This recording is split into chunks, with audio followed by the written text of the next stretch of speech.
হাকিমপুর সরগরম, সীমান্তের ওপারে অনুপ্রবেশকারীদের ফেরানোর তাড়াহুড়ো। অনেকেই ফিরছেন ওপারে। এসআইআর এর গুঁতোয় কাটা তারে কান্নাও ব্যত। আর জি24 ঘন্টার ক্যামেরার সামনে অনেকেই মুখে কুলু পেটেছেন। আজও হাকিমপুরের সরে জমিনে জি24 ঘন্টার ক্যামেরা। সরগরম হাকিমপুর, অনুপ্রবেশকারীদের ফেরানোর তাড়াহুড়ো পড়ে গিয়েছে সেখানে। উত্তপ্ত পরিস্থিতি। দুদিন আগেও পরিস্থিতি কার্যত উত্তপ্ত হয়ে ওঠে। ধাক্কাধাক্কি, ধস্তাধস্তি, সেই ছবি তুলে ধরছিলাম আমরা শুধুমাত্র জি24 ঘন্টার পর্দায়। সেই ছবি আপনারা দেখতে পাচ্ছিলেন এক্সক্লুসিভলি। আরো বিস্তারিত জানবো, হাকিমপুর থেকে সরাসরি রয়েছেন প্রতিনিধি অয়ন ঘোষাল। অয়ন, কি ছবি এখন হাকিমপুরে?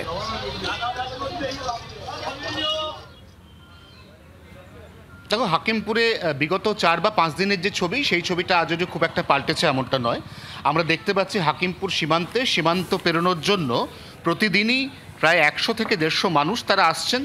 যেমন এদেরই অনেকের সাথে কথা হচ্ছে, তাদের মধ্যে কেউ কেউ স্বীকার করছেন যে তারা এই কলকাতা, সেখানে নিউ টাউন সহ একাধিক জায়গাতে বিগত 4 বা 5 বছর ধরে আছেন। আবার কেউ কেউ ক্যামেরা দেখে মুখ লুকোচ্ছেন, অর্থাৎ তারা বলতে চাইছেন না যে তারা সীমান্ত পেরিয়ে কবে কিভাবে ভারতে ঢুকেছেন, ভারতবর্ষে অর্থাৎ এই পশ্চিমবঙ্গে তারা কোন জায়গায় ছিলেন এবং এই মুহূর্তে তারা এই সীমান্ত পার করার পরে বাংলাদেশের কোথায় যাবেন। অনেকে জানাচ্ছেন, যেমন এক শিক্ষকের সাথে কথা হচ্ছিল, তিনি বাড়িতে টিউশন পড়াতেন। তিনি বাংলাদেশের সাতক্ষীরার একটি মাদ্রাসার শিক্ষক ছিলেন বিগত 4 বছর আগে। তিনি মূলত অর্থের টানে, অর্থাৎ তার যে রোজগার, সেই রোজগারে বাংলাদেশে ভাটা পড়ার জন্য তিনি সাতক্ষীরা থেকে এখানকার অদূরে নিকটবর্তী যে ঘোজাডাঙ্গা সীমান্ত রয়েছে সেখান থেকে তিনি ভারতবর্ষে প্রবেশ করেন। এরপর 4 বছর তিনি নিউ টাউনেই থাকছিলেন। তিনি সেখানেই ছাত্রদের বা বাচ্চাদের পড়াতেন। এবং এই মুহূর্তে এসআইআর এর আবহে যখন নিউ টাউনে পুঙ্খানুপুঙ্খভাবে সমস্ত বাড়ি বাড়ি বিএলওরা পরীক্ষা নিরীক্ষা বা ফর্ম জমা নেওয়ার কাজ শুরু করেছেন, ঠিক তখন তিনি বুঝতে পেরেছিলেন যে তার আর নিউ টাউনে থাকা চলবে না। এই অবস্থায় গতকাল দুপুরে তিনি নিউ টাউন ছাড়েন এবং সন্ধ্যের পরে এখানে এসে পৌঁছন এই হাকিমপুর সীমান্তে। তিনিও কিন্তু একই সঙ্গে ওই পারে যাওয়ার ব্যাপারে বিএসএফ এর সঙ্গে কথাবার্তা বলছেন।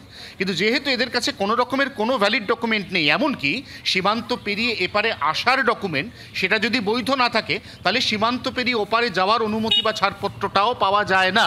এটাই কিন্তু বিএসএফ এর প্রোটোকল এবং সেই প্রোটোকলের ফাঁদেই কিন্তু এখানে অনেকে আটকে গিয়েছেন।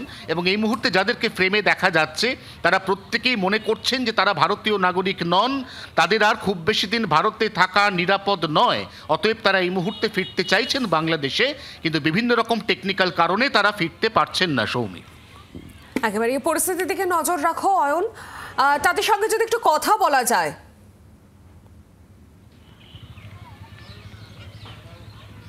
দেখো, এদের মধ্যে অনেকেই কথা বলতে চাইছেন না, তাও আমি চেষ্টা করছি। যেমন আমরা একজন শিক্ষককে পেয়েছিলাম, যিনি কিছুক্ষণ আগে কথা বলেছিলেন। যেমনটা বলছিলাম যে তিনি স্বীকার করেছেন তিনি 4 বছর ধরে নিউ টাউনে আছেন এবং সেখান থেকে তিনি গতকাল এখানে এসেছেন।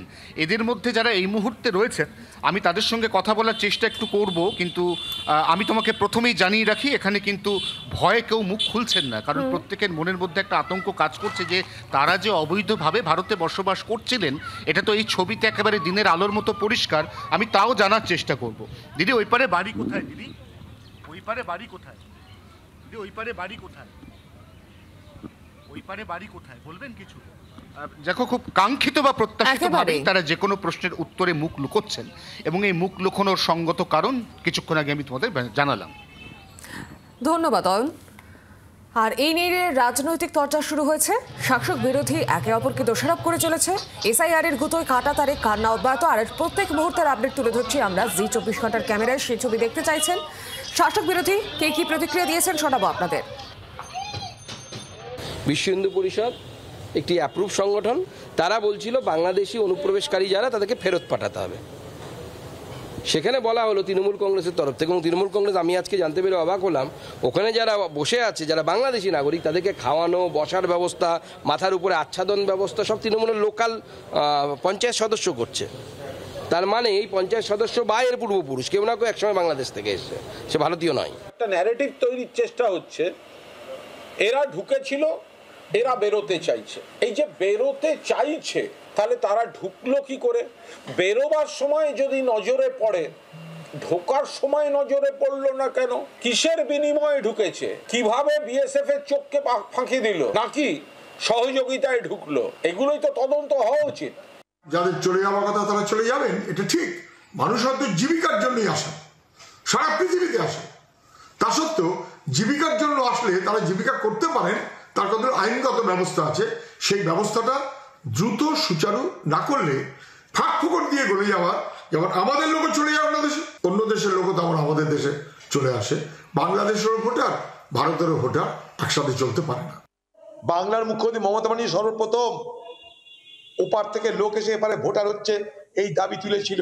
বিজেপিকে তো শিখিয়েছিল মমতা ব্যানার্জি। আরে অভাবে কেউ এসছে, কেন্দ্রের উচিত কি তাকে রাখতেই হয়, ওয়ার্ক পারমিট দাও। রাজ্যের উচিত কি কেন্দ্রের সাথে কথা বলো, তাদেরকে বৈধতা দাও আর না দাও, কাজ করার অধিকার দাও, ওয়ার্ক পারমিট দাও।